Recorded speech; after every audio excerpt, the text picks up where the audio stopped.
All right, let's have a look at 4E. I'm doing a retake, so I'm not going to go through and do it again. So let's just have a look. Cubic functions can be written in two forms. There's the first one. We call that the general cubic function. And then the other one, which is turning point form. Just like parabolas, it's got a turning point at HK, but this is the shape of a cubic, and this is a stationary point of inflection. I probably haven't made it quite as flat as it should be. So I've just copied down that screen for those two main forms. And then I've got a whole stack of different graphs here, and we can see different features of them, which I've written over on the side. So they can have 1, 2, or 3 intercepts. This one intercept. This one, 2, 3 intercepts. This one, only 2 intercepts. Not all of them have a stationary point. You can see this one does, but this one doesn't. The turning points are not necessarily symmetrical. These examples, they sort of look like they are, but just because this is at -1 doesn't mean that this other one is at 1. Sometimes they'll be different. And just like with parabolas, repeated factors touch the x-axis. So we're talking about here, I know with this, one of the factors would have been x plus 1 squared. And I also know the other one would be x minus 2. So you can see the repeated factor is touch the x-axis. So it's really same, but different.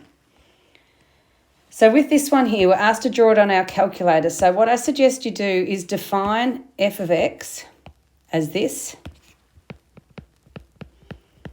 And then this one here, if you define that as g of x, you can literally go g of x, and you write in half of x, x minus 1. And then you can graph f of x and g of x on the same set of axes. And then you can look what's happened. And we know what's happened, don't we? Going from f to g, there's been a dilation, half from the x-axis. And there's no reflections, but there has been a translation 1 unit in the positive x direction. So if you draw those on, basically, mine isn't that good. I'm trying to make it a bit better.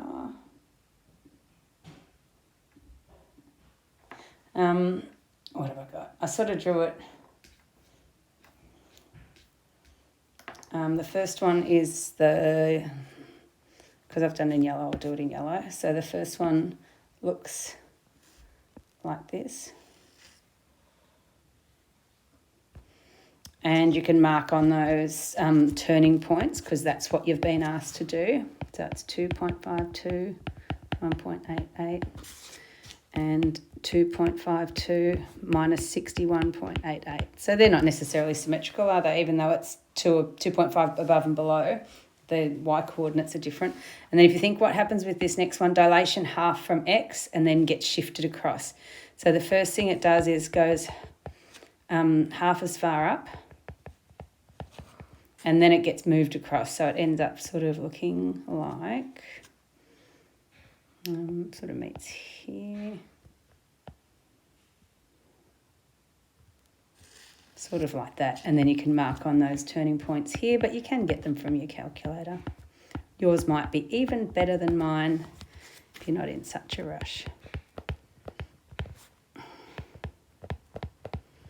So there's the turning points for that other one. But I think the key on this, the thing that I want you to know is if you have f of x defined, then you can define g of x of that, and I'll just draw it for you. Now, I think this next exam question, we might have actually had this. So have a go at that. See how you go this time if you can remember it from last time. And then there's some other just ongoing revision questions. So please do those and exercise 4E. And then I will keep churning ahead, and we're going to do 4F as well because that's the same sort of thing. But this time it's a quartic function, so it's power 4. So it's ax to the 4 plus bx cubed plus cx squared plus dx plus e. Or you could write it in the form x minus, well, we'll do h. We like doing h, don't we? Apparently, to the 4 plus k. So you just use the same techniques as cubic functions, and you can have no intercepts, even though we haven't got one here, but if this was a bit higher, that would have no intercepts.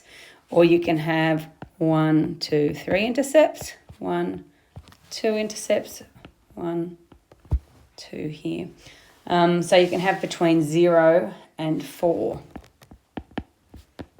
depending on what our shape looks like. So let's see what we want to do with this next one. Find the coordinates of where the graph of P of X intersects the X and Y axis, hence sketch the graph. All right, so I'm thinking y-intercept X equals 0, still the same techniques. So I'm going to be left with P of X equals 1. So I've got 1 intercept, 0, 1. What about when y equals 0? We're going to get 0 equals x to the 4 minus 2x squared plus 1. We haven't done one of those before, have we?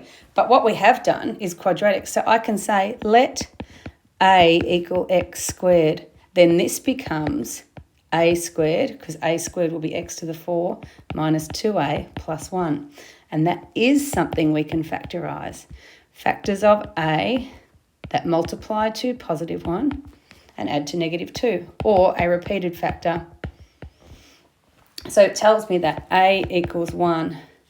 And since a equals x squared, that means x squared equals 1. So a is plus or minus 1. So that's a nifty technique for being able to draw, factorise. And I think we'll do a bit more of that later with exponentials and whatnot. So you end up with a graph that looks like this, except not so wonky. Goes through minus 1, 0, repeated factor, 1, 0, repeated factor, and a y-intercept of 0, 1. Look, if you really wanted to, that's just a special technique, but you could have done a long division on that like we learnt the other day, but I don't know, I reckon that was a good trick. So then we're up to 4G. So if you can do 4E and 4F, and if you get a bit bored and you're looking for some fun, go up to the end of the section where there'll be some practice exams questions for you.